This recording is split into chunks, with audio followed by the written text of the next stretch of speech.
Comment? Ah, pardon.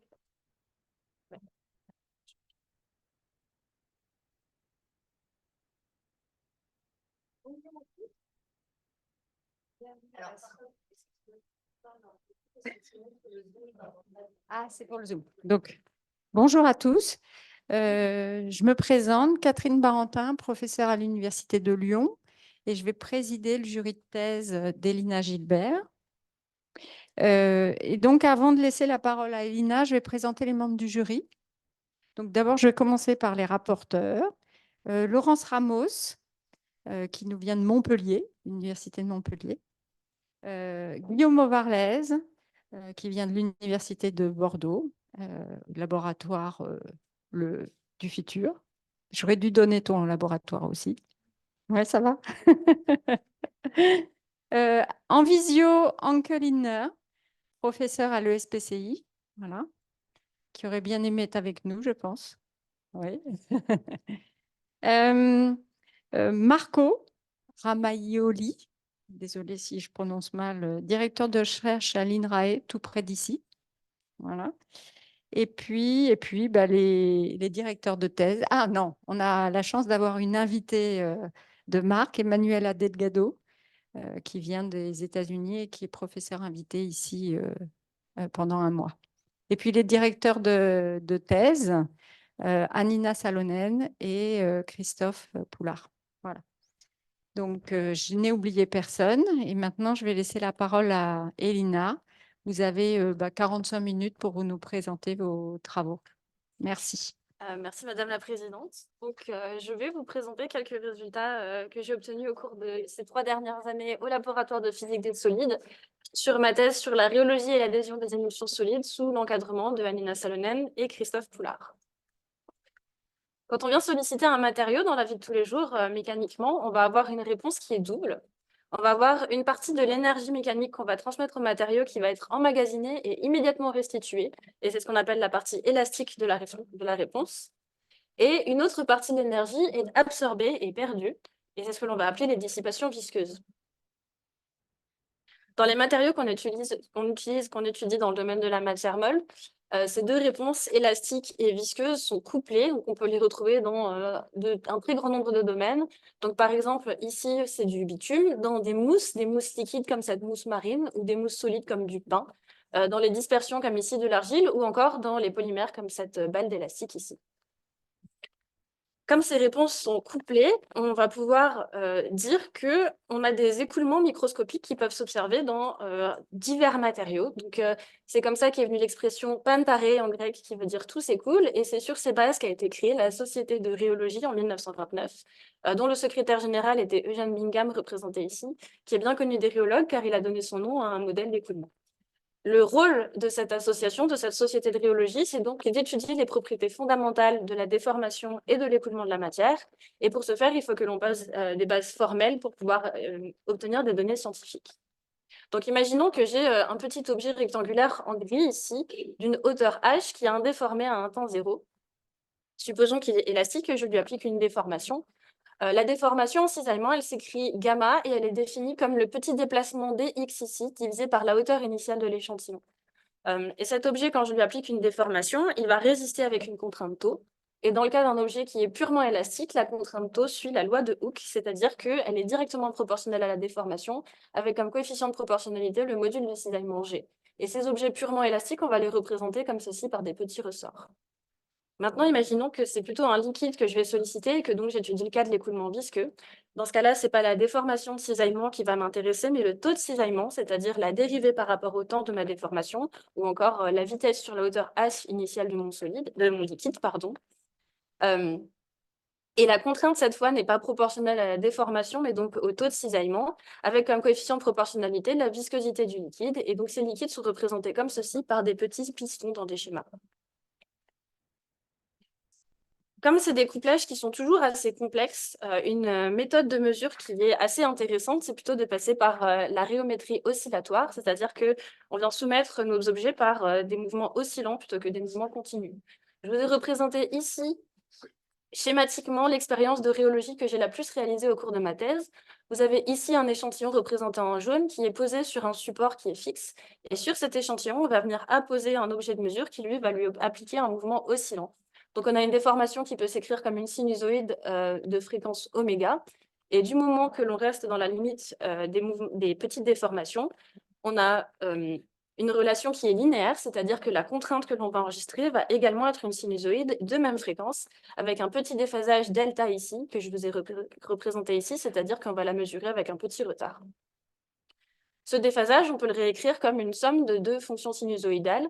On a une fonction qui représente la partie en phase, c'est-à-dire la réponse élastique du matériau, c'est la réponse en direct. C'est ce qu'on appelle le module de stockage. Et l'autre fonction sinusoïdale ici, c'est la partie en quadrature de phase qui représente les dissipations enregistrées dans le matériau, autrement dit le module de perte. Par analogie avec notre loi de Hooke que je vous ai montrée sur la diapositive précédente, on peut établir une nouvelle relation de proportionnalité entre la contrainte en oscillatoire et la déformation en oscillatoire avec un module de cisaillement complexe G étoile ici qui s'écrit comme la somme du module de stockage et du module de perte.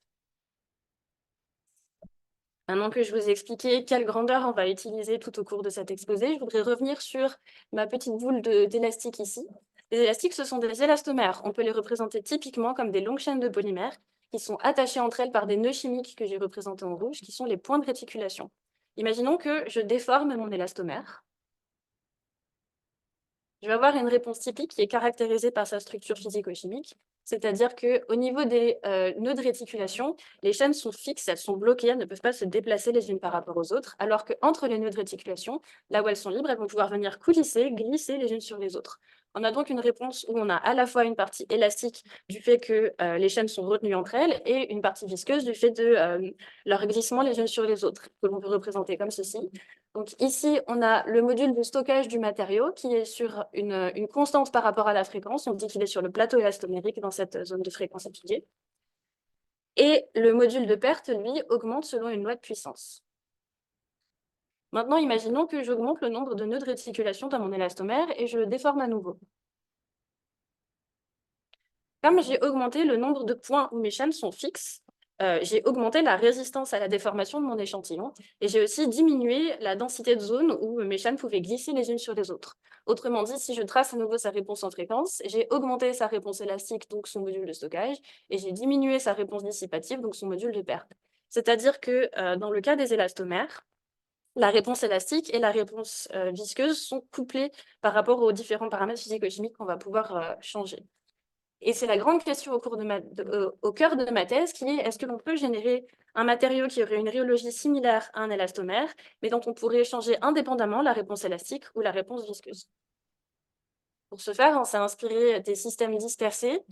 Suivant l'état de condensation des deux phases, on peut avoir donc 6 grandes catégories, dont les mousses, les émulsions et donc les dispersions solides. Pour pouvoir avoir un matériau similaire à un élastomère, on a choisi de se placer dans le domaine des émulsions solides, c'est-à-dire qu'on va avoir une phase continue qui est solide élastique, mais dans laquelle on va pouvoir venir introduire des dissipations. Mes échantillons à moi, ils sont beaucoup moins appétissants que ce quartier de mandarine, ils ressemblent plutôt à ceci. Et donc, je vais vous parler maintenant de ma thèse sur ces échantillons. Ma thèse s'est découpée en 3 grandes parties. Donc, une première grande partie sur comment générer ces échantillons, où j'ai testé 2 méthodes de génération différentes. Une seconde grande partie sur l'étude rhéologique, la caractérisation rhéologique de ces émulsions solides, où j'ai comparé à la fois des expériences et des modèles. Et une troisième grande partie, dont je ne vais pas parler dans cet exposé, où j'ai étudié l'adhésion des émulsions solides avec la question qui est, si l'on vient mettre des dissipations dans le volume du matériau, est-ce que cela affecte les interactions aux interfaces? Donc revenons à la génération des échantillons. Voilà schématiquement ce à quoi je veux que mes échantillons ressemblent. J'ai une phase continue pour laquelle j'ai choisi un élastomère qui est commercial, qui me permet de générer mes émulsions à l'état liquide et qui est plutôt bien connu de la littérature. Donc j'ai choisi un élastomère de silicone ou polydiméthylsiloxane. Et du coup, pour la phase dispersée, j'ai choisi un liquide qui est non miscible avec le silicone et qui est newtonien. Donc le polyéthylène glycol qui est soluble dans l'eau et qui est un liquide newtonien. Pour stabiliser mes interfaces, j'ai choisi ici un copolymère à bloc de PDMS et de polyéthylène glycol. Si je le schématise, c'est une longue chaîne de silicone sur laquelle on a greffé des petits bras de polyéthylène glycol, et donc il va venir préférentiellement se mettre à l'interface entre les deux phases et limiter la coalescence des gouttelettes. comme j'ai des gouttelettes liquides dans mon matériau qui vont participer au contrôle de la rhéologie, il faut également que je prenne en compte l'influence des interfaces. Et l'influence des interfaces, elle est extrêmement importante à travers la pression capillaire, qui dépend de la tension interfaciale autour des gouttes et du rayon des gouttes, et qui va chercher à garder les gouttes sous forme sphérique. Et comme les gouttes cherchent à résister à la déformation pour rester sous forme sphérique, il y avoir une surpression à l'intérieur, et c'est comme si on avait une réponse élastique effective de mes gouttes dans mon émulsion. Cette réponse élastique, on peut la comparer à la réponse élastique de la phase continue à travers le nombre élastocapillaire. Donc, ce nombre élastocapillaire, s'il est très grand, on est dominé par le module de stockage de la phase continue, donc par la phase continue de manière générale. Et s'il est très petit, au contraire, on est dominé par la pression capillaire, c'est-à-dire par les forces aux interfaces entre mes gouttes et ma phase continue. Comme moi, je voudrais vraiment observer la viscoélasticité du matériau, le but du jeu, c'était de se rapprocher au maximum de cette zone floue ici autour de 1. Et donc, pour ça, j'ai deux méthodes dans la génération. Je peux d'une part changer ma phase continue ou d'autre part essayer de jouer sur le rayon de mes gouttes. Donc, pour commencer, ma première méthode, ça a été d'essayer de changer le module élastique de la phase continue. Et pour ce faire, j'ai joué avec deux élastomères de silicone de modules de stockage différents, un qui est très souple avec un module de stockage autour du kilopascal et un qui est beaucoup plus rigide avec un module de stockage autour du mégapascal. Je vous ai représenté ici le module de stockage avec les cercles, des mélanges avec différentes fractions de PDMS rigide en PDMS souple, le module de perte en losange, et ici, je vous ai représenté ce que l'on appelle le facteur de perte, qui est le ratio du module de perte sur le module de stockage. On peut observer trois zones dans ce graphe en fonction du ratio de PDMS que je mets dans le mélange. On a une première zone ici, où les deux modules augmentent très brusquement quand le ratio augmente, puis une zone où le module de stockage et le module de perte sont relativement constants, et où on peut voir que le facteur de perte est sur un minimum, c'est-à-dire que c'est là que le module de stockage est le plus grand par rapport au module de perte. Et enfin, une troisième zone où le module de stockage reste relativement constant, mais le module de perte augmente à nouveau, et donc le facteur de perte augmente également. Comme pour moi, l'idée était d'assouplir au maximum ma phase continue, on a choisi de rester dans cette première zone bleue, et afin d'être sûr de s'assurer que la phase continue soit un matériau qu'on puisse considérer comme étant purement élastique, on a choisi préférentiellement ce ratio, donc à la limite entre la zone bleue et ce minimum de facteur de perte, donc avec 20% de PDMS rigide dans 80% de PDMS souple, ce qui nous donne une phase continue de module de stockage de l'ordre de 140 kPa et de module de perte de l'ordre de 3 kPa.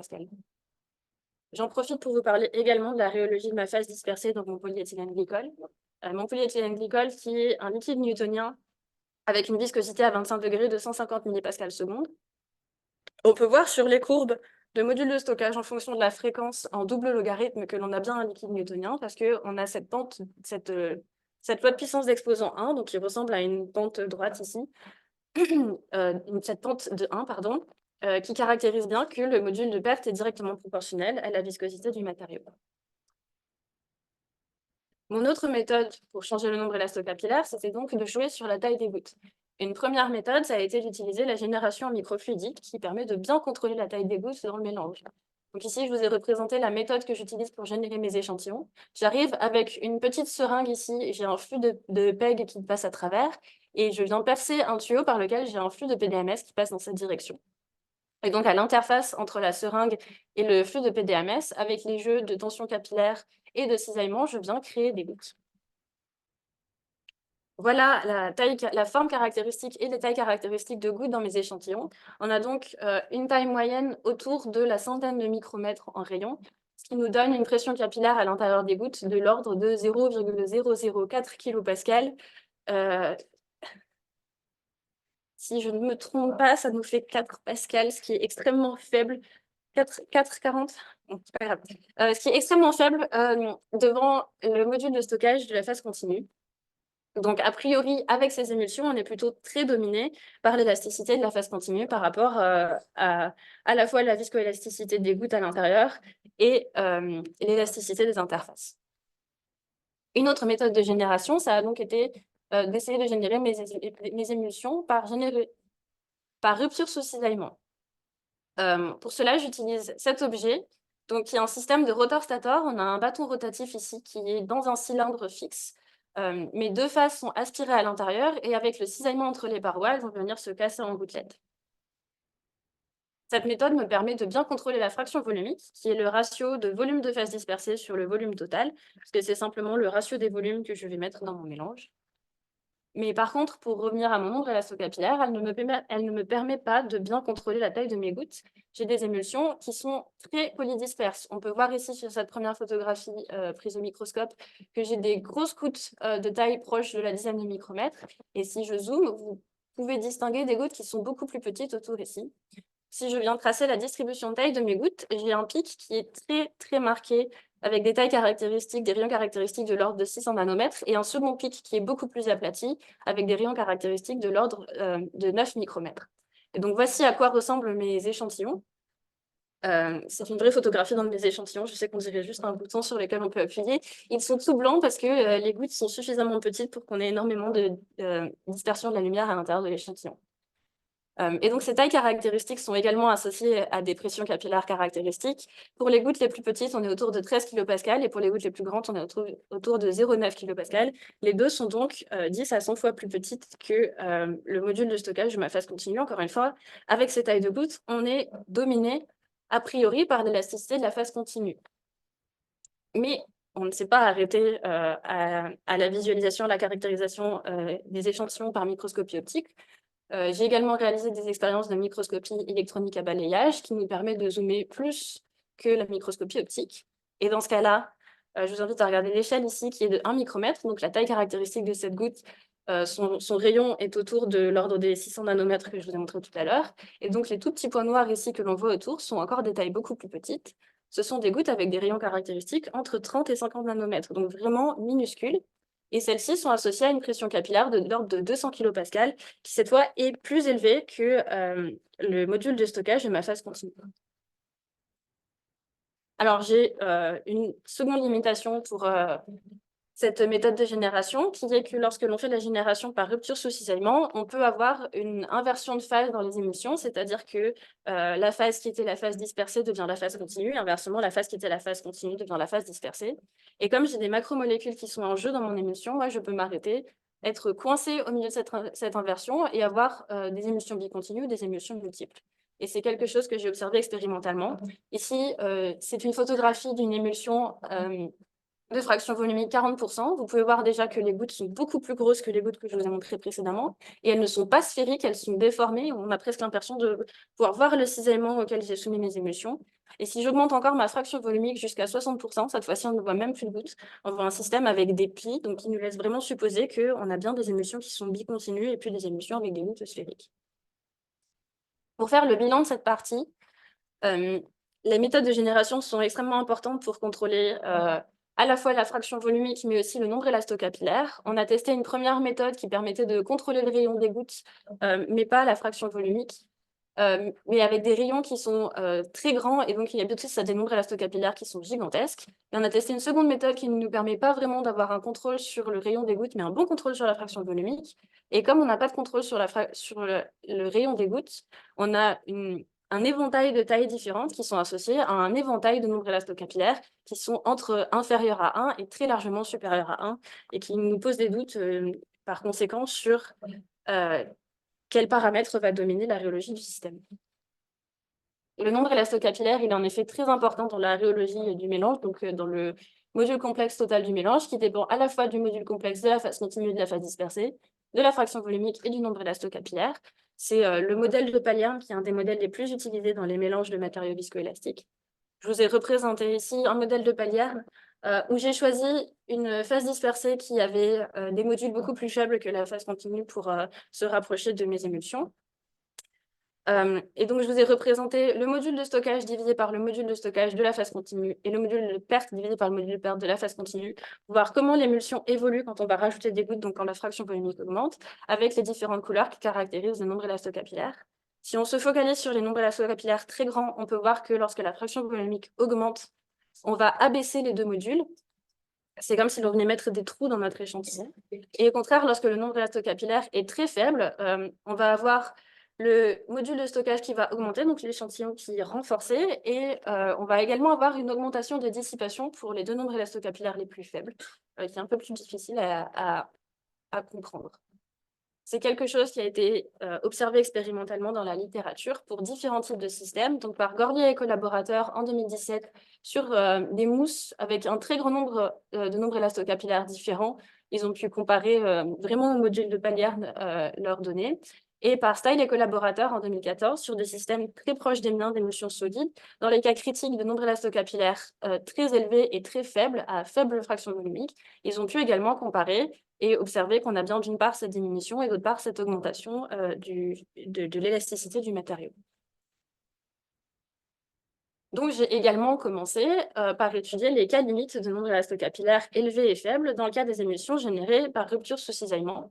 Pour obtenir un nombre élastocapillaire très élevé, j'ai choisi comme phase continue mon élastomère de silicone de module de stockage le plus élevé, donc le PDMS le plus rigide, et en considérant que ma taille moyenne des gouttes est autour des 600 nanomètres que l'on a pu voir le pic vraiment très marqué tout à l'heure, ça me donne un nombre élastocapillaire autour de 100.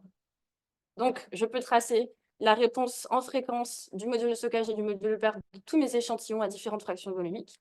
Et pour pouvoir comparer les différentes fractions volumiques entre elles plus facilement, je choisis un point à une fréquence donnée, donc ici à 2 pyradians par seconde.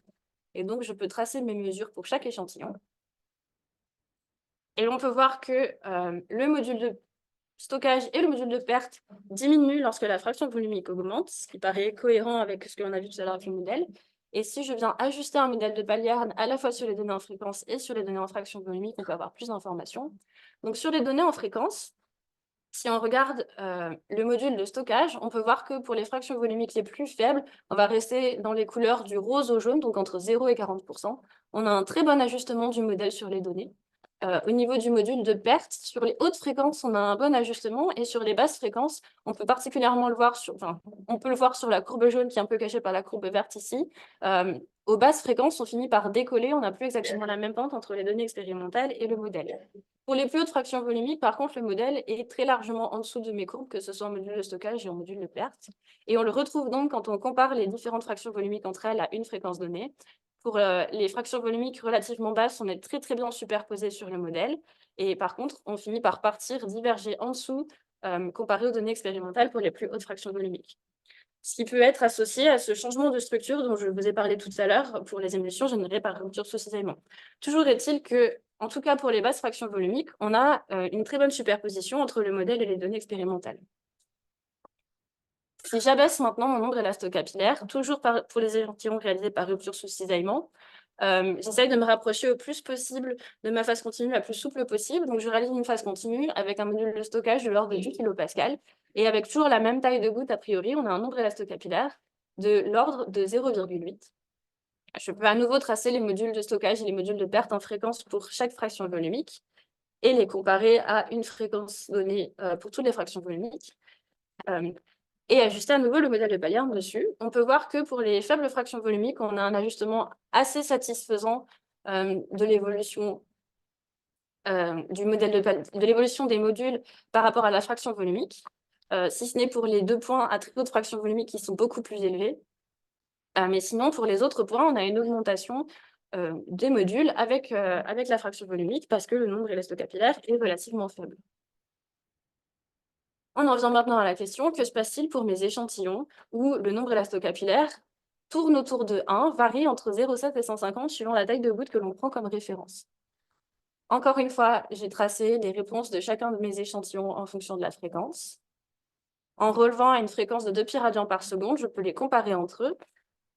Et la première chose que l'on remarque, c'est qu'on a un changement de comportement ici, autour d'une fraction volumique de l'ordre de 50. Avant cette fraction volumique, le module de stockage semble relativement constant et le module de perte augmente. Et après cette fraction volumique, les deux diminuent. Encore une fois, on suppose que c'est associé à ce changement de structure qui fait que la rhéologie change complètement puisqu'elle est contrôlée par la structure du matériau. Donc, on va comparer maintenant les modèles majoritairement aux données à faible fraction volumique. Et donc, je peux ajuster un modèle de Pallierne sur les échantillons. Et là, déjà, en regardant les ajustements en fréquence, on peut voir que le modèle ne correspond pas du tout aux évolutions de mes échantillons. Donc, quelle que soit la fraction volumique à laquelle je regarde, la courbe qui correspond au modèle est complètement décalée par rapport à la courbe expérimentale. Et c'est encore pire au niveau du module de perte, où on a l'air de pouvoir saisir à très haute fréquence la loi de puissance que l'on peut observer sur les données expérimentales, mais on dévie complètement à basse fréquence. Et maintenant, si l'on regarde en fraction volumique, j'ai superposé 2 modèles de Palliarn associés à des nombres élastocapillaires différents. En bleu, associé à un nombre élastocapillaire très élevé, donc où on est dominé par la phase continue, et en rouge, associé à un nombre élastocapillaire très bas, donc où on est dominé par les interfaces. Si l'on compare au modèle de Palliarn pour les nombres élastocapillaires très élevés, au niveau du module de stockage, on peut voir que on capte quelques-uns des points dans les plus basses fractions volumiques, donc on pourrait dire que ça paraît satisfaisant. Sauf que si l'on regarde au niveau du module de perte, le comportement est complètement différent. On perd complètement l'évolution des modules de perte avec la fraction volumique. Et à l'inverse, si je regarde l'évolution avec le nombre élastocapillaire faible, cette fois, c'est sur le module de perte que l'on a l'air de capter quelques points, mais sur le module de stockage, on est plutôt au-dessus de l'évolution qui a l'air relativement constante.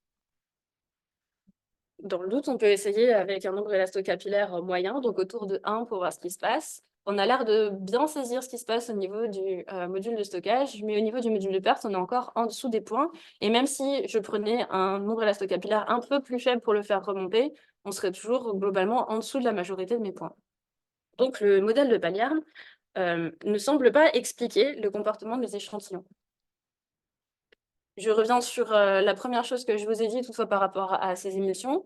Donc le module de stockage était constant avec l'évolution de la fraction volumique alors que le module de perte augmente, c'est-à-dire qu'on a un découplage effectif du module de stockage et du module de perte par rapport à la fraction volumique des échantillons. Donc on arrive à les faire varier indépendamment en changeant un paramètre dans l'émulsion, qui est quelque chose que l'on voulait faire. Maintenant, il s'agit de l'expliquer puisqu'on ne parvient pas à l'expliquer avec le nombre élastocapillaire. Donc je vous ai remis sur cette figure le bilan de toutes mes données en variant à la fois la taille des gouttes, donc vous voyez, j'ai rajouté la génération par microfluidique, et le module de stockage de la phase continue avec les points PDMS rigides, PDMS relativement souples et PDMS très souples. On peut voir que, encore une fois, pour les nombres élastocapillaires très élevés, on se superpose très bien aux différentes courbes en fraction volumique du modèle de Palliarn que j'ai retracé. Et lorsque l'on abaisse notre nombre élastocapillaire, donc on diminue la taille de nos gouttes, on perd le comportement prévu par le modèle, même pour ce PDMS qui est très souple, où on a l'impression qu'en fait, je me suis trompée sur le nombre élastocapillaire, il faudrait qu'il soit beaucoup plus faible pour que ça colle sur le modèle. Donc, il s'agit maintenant d'essayer de trouver des méthodes pour expliquer le comportement des échantillons. Et pour cela, je voudrais m'intéresser vraiment au comportement viscoélastique en fréquence, en repartant de la rhéologie de mon PDMS après réticulation. Donc, si on observe la rhéologie du PDMS après réticulation, on a le module de stockage qui est constant sur le plateau élastomérique et le module de perte qui augmente selon une loi de puissance d'exposant que l'on appelle alpha 0, qui est 0,4, que je peux modéliser de cette manière. Donc, à gauche, vous reconnaissez le ressort que je vous ai présenté au début de cet exposé. Et à droite, vous avez un objet ici avec des grandeurs caractéristiques V0 et alpha 0, qui est un élément fractionnaire. Donc, c'est ce qu'on va appeler communément un ressort piston, qui a été introduit par Scott Blair dans les années 40 à l'époque pour essayer de décrire la texture du fromage. C'est un ressort piston puisqu'il est censé être l'intermédiaire entre un ressort purement élastique et un piston, donc parfaitement visqueux. Et pour décrire cet état intermédiaire, on utilise un outil mathématique qui est la dérivée fractionnaire. Donc c'est une dérivée non entière d'exposant alpha ici. Si l'on passe en étude oscillatoire, en étude fréquentielle, ça nous fait ressortir cette loi de puissance d'exposant alpha qui est, avec les mains, un pourcentage de propriété visqueuse du matériau. Si alpha est à 0, on retombe dans le caractère complètement élastique, et si alpha est à 1, on est dans un matériau purement visqueux.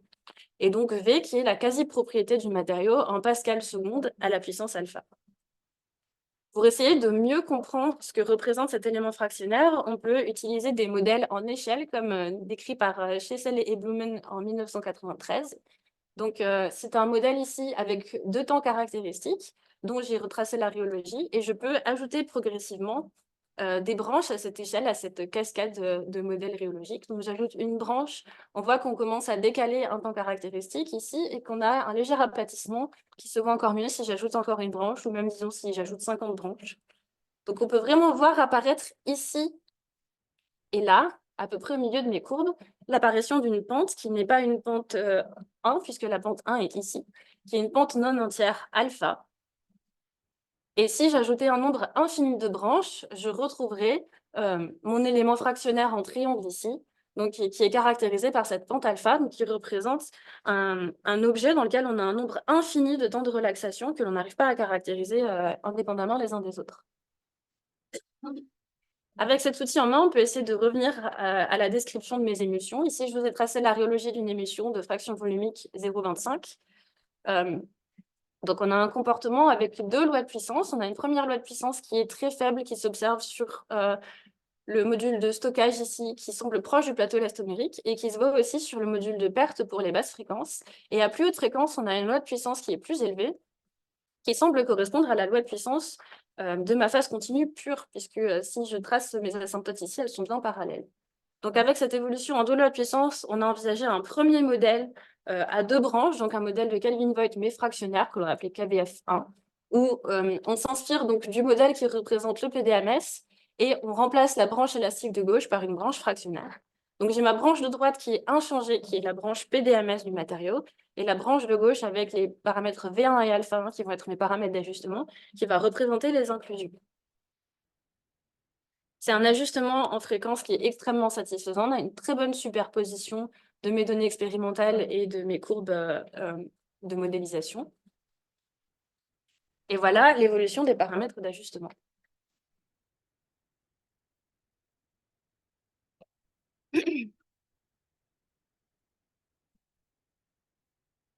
Donc, on a la quasi-propriété V1 ici, qui a une valeur qui est à la fois très proche de la partie élastique de mon modèle pour le PDMS, mais dont l'évolution rappelle aussi beaucoup l'évolution du module de stockage comparé en fraction volumique pour chacun de mes échantillons. Et on a la loi de puissance l'exposant alpha 1 de la loi de puissance ici, qui est très faible, très petit devant 0,1. Alors, autre chose que l'on peut voir, c'est qu'on a encore ce changement de comportement pour les fractions volumiques élevées, qui nous montre encore qu'on a ce changement de structure qui apparaît dans le modèle. Et donc voilà, on a bien cette évolution constante de V1 pour les basses fractions volumiques, et alpha 1 qui a l'air d'augmenter de manière linéaire, tout en restant très faible devant 1 et même devant 0,1. Donc, ce qui nous dit que comme il est plus proche de 0 que de 1, on a des gouttes qui vont être plutôt élastiques, mais qui vont quand même augmenter le caractère dissipatif des émulsions lorsque l'on les ajoute, puisqu'on a bien cette augmentation de l'exposant. C'est un modèle qui est un ajustement qui est extrêmement satisfaisant en fréquence, mais dont la compréhension reste difficile, puisque on a ce V1 qui a l'air finalement de... Et cette alpha 1 qui a l'air finalement de décrire la réponse élastique, la partie la plus élastique de la réponse du matériau. Et ce serait alors la branche PDMS qui porterait toute la réponse dissipative avec un exposant alpha 0 beaucoup plus grand de 0,4 et une branche G0 de valeur beaucoup plus faible également autour de 2 kPa. Donc, sur cette constatation, on a choisi de faire un second modèle où cette fois, on garde notre modélisation du PDMS intacte, mais on va la moduler par une fonction de la fraction volumique. Et en parallèle de cela, on rajoute une branche qui va caractériser les inclusions. Et donc, c'est un nouveau modèle de Kelvin-Voigt fractionnaire que l'on a appelé KVF2. Dans le cas de ce modèle, les paramètres ajustables, c'est donc la fonction de modulation pour la branche PDMS, la fonction de modulation pour la branche des inclusions, et l'exposant de la loi de puissance pour la branche des inclusions. Si je trace ce premier modèle de manière naïve, on a un ajustement qui est assez satisfaisant. Et on peut remarquer ici que l'exposant de la loi de puissance, donc alpha 2, semble relativement constant autour de cette valeur de 0,077. Donc, on a essayé de le contraindre autour de cette valeur pour pouvoir simplifier le modèle. Et voilà, en le contraignant.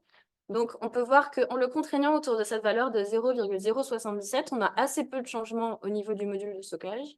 On a des changements plus visibles au niveau du module de perte à haute et basse fréquence, mais par rapport à la superposition aux valeurs expérimentales, on a finalement assez peu de changements. Ça nous permet de se débarrasser d'un paramètre d'ajustement. Donc, pour la suite, je vais vous parler de ce modèle en contraignant les valeurs de l'exposant à 0,077. Voilà donc les valeurs des 2 autres paramètres d'ajustement. La fonction qui module la branche du PDMS et donc la fonction qui module la branche des gouttières, multipliée par la quasi-propriété de ces inclusions qu'on n'arrive pas à séparer facilement. On peut remarquer que la fonction qui module la branche du PDMS semble décroître de manière quadratique. Et le zéro de cette fonction, la racine de cette fonction quadratique est 0,74, ce qui peut induire en erreur puisque ça fait penser à la fraction volumique qui correspond à un enrangement cristallin pour des sphères monodisperses. À mon avis, on ne peut pas parler d'arrangement cristallin ni de sphères monodisperses dans mes émulsions. C'est des gouttes qui sont placées de manière aléatoire dans un milieu et qui, en détail, on l'a vu, qui sont très différentes. C'est juste un hasard, mais un hasard assez amusant. Et au niveau de la fonction d'ajustement de la partie inclusion, on peut voir qu'on a donc une augmentation de cette fonction avec la fraction volumique jusqu'à, encore une fois, cette fraction limite de 50%, à partir de laquelle cela décroît. Pour pouvoir analyser plus loin, il va falloir que je questionne un petit peu ce que représente cet objet. Donc, d'une part, on peut penser qu'on a une véritable loi de mélange, c'est-à-dire que nos deux fonctions qui modulent la branche du PDMS et la branche des gouttelettes, la somme est égale à 1. Et donc, la fonction de modulation G est simplement égale à 1 moins F. Et dans ce cas-là, on peut extraire la valeur de la quasi-propriété associée à l'élément inclusion dans l'émulsion. Et cette quasi-propriété évolue avec la fraction volumique. Donc, on peut voir apparaître, par exemple, l'influence des interactions entre les gouttes ou du changement de structure. Une autre interprétation pourrait être que, au contraire, cette valeur V2 est constante, c'est-à-dire l'élément inclusion ne change pas, et c'est juste son poids dans le modèle qui serait modifié, donc le G2, et dans ce cas-là, on n'est absolument pas dans une loi des mélanges, puisque F plus G ne serait pas égal à 1. Comme V est une constante qu'on ne connaît pas, je ne peux pas obtenir exactement la valeur de G2, j'ai simplement son évolution relative que j'ai tracée en divisant par une constante de manière à ce que la moyenne de G2 soit autour de 1. Et donc, encore une fois, on peut voir une augmentation avec la fraction volumique jusqu'à cette fraction volumique critique autour de 50%, puis une décroissance. Donc, on a pu voir dans cette partie que mes échantillons ne correspondent pas au modèle classique de rhéologie avec les évolutions par rapport au nombre élastocapillaire, et que j'ai des comportements différents en G' et en G seconde lorsque je change la fraction volumique. Et pour essayer d'expliquer ces comportements, on est passé par des modèles de rhéologie fractionnaire qui nous ont fait ressortir que les inclusions dans les émulsions sont a priori plutôt élastiques, mais viennent tout de même augmenter les dissipations. Pour essayer de donner plus de sens à la rhéologie de mes émulsions, j'ai une dernière méthode qui est l'utilisation des courbes maîtresses. Les courbes maîtresses, elles sont beaucoup utilisées en rhéophysique et notamment dans les domaines des systèmes dispersés pour divers exemples. Par exemple, dans les émulsions, dans cet article de Decker et collaborateurs en 2018, où ils ont comparé la fraction volumique avec le taux de cisaillement ou la fraction volumique avec la fréquence de sollicitation. Et ils ont pu superposer toutes les courbes entre elles, ce qui leur permet d'obtenir des informations sur la contrainte seuil qui sont communes à toutes les émulsions modulées par la fraction volumique. Dans le cas des dispersions, on peut également avoir des courbes maîtresses qui permettent, par exemple, de comparer le taux de cisaillement avec le vieillissement de la dispersion et qui vont nous permettre cette fois d'obtenir, en tout cas dans cet article de Gupta et collaborateurs, des informations sur la relaxation et le fluage des dispersions. Et enfin, dans ce dernier article récent de Bantawa et collaborateurs, qui est sur des simulations de gels colloïdaux, il y a eu deux équivalences établies, une entre la fréquence de sollicitation et la fraction volumique, et une entre la fréquence de sollicitation et la gélification de leurs gels colloïdaux. Et la courbe maîtresse permet d'obtenir des informations sur les hétérogénéités de structure dans le gel. Donc, en s'inspirant de toute cette littérature, on a voulu essayer, nous aussi, d'obtenir des courbes maîtresses à partir de nos évolutions en fréquence, en prenant d'abord notre module de stockage et en le superposant, on obtient des paramètres qui nous permettent de translater les courbes à la fois en fréquence et en module. Et en prenant notre module de perte, on obtient un autre jeu de paramètres qui nous permet de translater les courbes. Et le problème étant ici que nos jeux de paramètres évoluent de manière complètement opposée. Et donc, si je reprends les paramètres du module de stockage et que j'essaie de les appliquer au module de perte, je n'ai pas une bonne superposition. Et inversement, si je prends les paramètres du module de perte et que je les applique au module de stockage, je n'ai pas non plus une bonne superposition. Donc, a priori, ces facteurs de translation n'ont pas une véritable signification. On n'a pas réussi à obtenir une superposition des courbes qui ait un sens. On a quand même voulu essayer, en reprenant ce modèle de Kelvin-Voigt fractionnaire, donc le premier, d'avoir plus d'informations sur nos facteurs de translation. En étudiant la pente à basse fréquence ici, on a pu prendre les coefficients de notre pente à basse fréquence sur nos superpositions et obtenir ce tableau de corrélation où l'on peut remarquer qu'on a l'air d'avoir deux évolutions linéaires. Donc ici, ce sont les coefficients pour le module de stockage et ici les coefficients pour le module... Pardon. Ici, ce sont les coefficients pour le module de perte et ici les coefficients pour le module de stockage.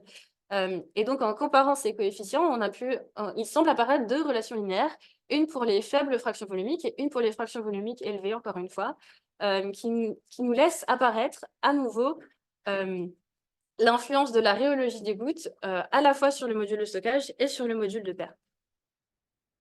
Pour conclure, au cours de ma thèse, j'ai pu générer des émulsions solides constituées de deux matériaux qui sont considérés comme modèles, dans lesquels j'ai pu contrôler deux paramètres essentiels pour la rhéologie. D'une part, la fraction volumique phi et d'autre part, le nombre élastocapillaire. La méthode que j'ai la plus utilisée pour générer mes émulsions, qui est la méthode de génération par rupture sous cisaillement, amène à beaucoup de polydispersité avec des rayons de gouttelettes autour de entre la cinquantaine de microns et la dizaine, entre la cinquantaine de nanomètres et la dizaine de micromètres. Et la rhéologie de ces échantillons ne correspond pas au modèle usuel, hors des cas limites, donc de très grand et faible nombre élastocapillaire, avec d'une part une évolution découplée du G' et du G seconde lorsque l'on change la fraction volumique, qui est un résultat qu'on voulait obtenir, mais que l'on n'arrive pas bien à expliquer, si ce n'est que les gouttelettes ont l'air d'avoir une influence élastique sur le matériau composite, qui a été souligné par les modèles en rhéologie fractionnaire. Au niveau des perspectives, on a deux angles pour les perspectives. D'une part, on peut essayer de simplifier cette étude et d'autre part, on peut essayer de la complexifier. Au niveau de la simplification, on pourrait partir sur une étude à une seule goutte dans la même phase continue pour étudier les interactions entre liquides et solides après réticulation. On pourrait également essayer d'obtenir des émulsions vraiment monodisperses en s'approchant le plus possible d'un nombre élastocapillaire de 1 pour voir si c'est bien l'influence de la polydispersité qu'on observait sur mes émulsions. Ou on pourrait encore essayer d'obtenir les mêmes émulsions mais liquides et voir comment la rhéologie change lorsqu'on les réticule progressivement. Au niveau de la complexification, on pourrait essayer, plutôt que d'avoir une phase dispersée qui est newtonienne, des phases dispersées non newtoniennes, donc par exemple rhéofluidifiantes ou rhéoépaississantes, et voir comment cela change la réponse viscoélastique du matériau. Ou encore étudier la rhéologie non linéaire, ce qui permettrait de faire un lien avec l'adhésion que j'ai également étudiée de ces échantillons. Pour finir, je voudrais remercier un grand nombre de personnes qui m'ont aidée au cours de ma thèse. Donc, pour commencer, l'équipe des gestionnaires et notamment Mélanie Decrème qui nous a beaucoup aidés pour tout ce qui est commande et ordre de mission. Au niveau de l'aide pour le montage d'expérience et de l'aide technique, je voudrais remercier l'équipe et l'instru et les deux ingénieurs qui se représentent avec l'équipe, Sandrine Mario et Laura Vallon. Pour la discussion intéressante que j'ai eue avec eux et les très bons conseils qu'ils m'ont donnés, je voudrais remercier François Lequeux, Giuseppe Fofi, Emanuela Delgado et Oscar Lopez-Pamis. Et j'ai eu énormément de problèmes techniques au cours de ma thèse. J'ai passé 4 mois sans rhéomètre fonctionnel dans le laboratoire. Donc, je voudrais aussi remercier des gens qui ont accepté que je puisse emprunter leur rhéomètre entre deux expériences. Donc, au FAST, Christophe Manquest et Jonathan Lalieu. Et sur la ligne Swing à Soleil, Thomas Bizien et Aurélien Thureau. Et enfin, je voudrais remercier les deux équipes avec lesquelles j'ai passé ces 3 dernières années, l'équipe de la médiation à la Cité des sciences et de l'industrie et l'équipe MEMOI au laboratoire. Et bien sûr, vous pour avoir prêté attention le long de cet exposé. Merci beaucoup.